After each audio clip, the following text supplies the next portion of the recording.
Hello, and welcome to the Blooming Journal Live. It's me, Colleen Watson, president of Century Plant Publishing.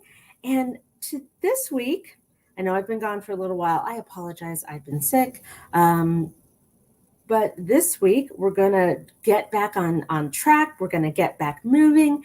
And we're going to talk about something I love, which is books. I am a former librarian. I am a big reader. I have a 100-book reading goal this year, which is not going well, but that's a whole other story.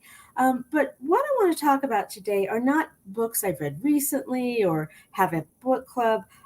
I want to talk about books that I've come back to again and again and again in my life. Books that have mattered to me on a deeply personal level, that I turn to for comfort, for advice, for a mindset reset, any of those sorts of things. These are what these books are about. Some of them are, philosophy, some of them are self-help. But I want to start with one that is pure fiction and pure fun.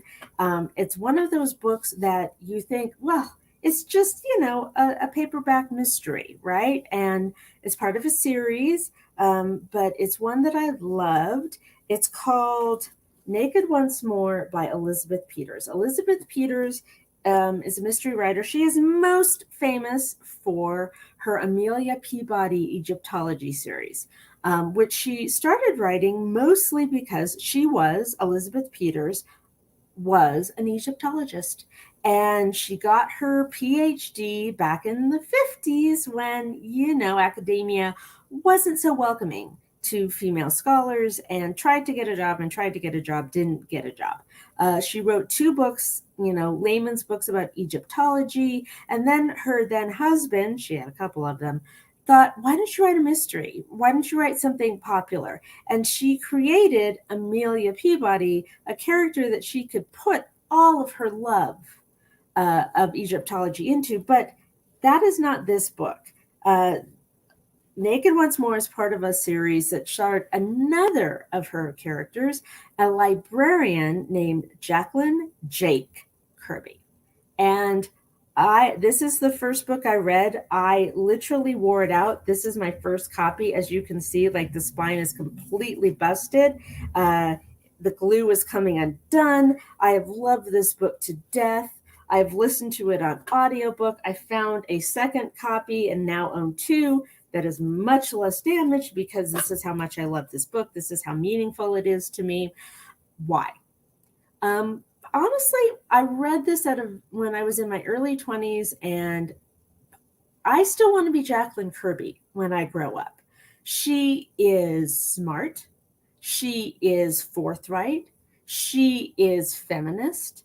And she was that at a time when all of those things, she wrote this series in the 70s and 80s, were not so easy.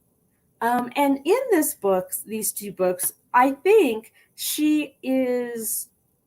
Jacqueline Kirby is also kind of her avatar for her feelings about certain things. So she's an academic librarian, and you get I think she's an avatar for Elizabeth Peters' feelings about academia. She's also she becomes a romance writer at a time when romance books were very problematic in endorsing rape culture. And she has things to say about that as well. And all of this at a time when it was not popular or fun. And she's just so indomitably herself. Like, I still want to be Jacqueline Kirby when I grow up. And so whenever I need a dose of kick me in the butt or welcome, I turn to Jake. She's my girl. And honestly, I think she's kind of the reason I became a librarian in my life. So deeply impactful character for me.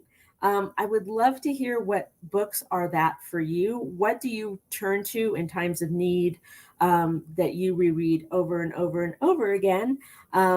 That's what we're talking about, and I would love to hear yours. For those of you who have listened to my whole VIP series and my new product, I am now a new business. I am also Century Plant Business Services. So my blog product and my About Me page product are under Century Plant Publishing.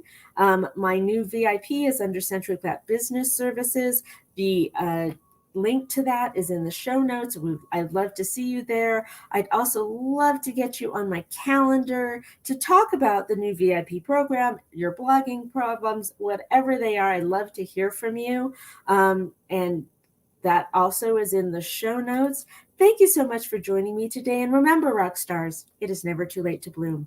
Have a wonderful day.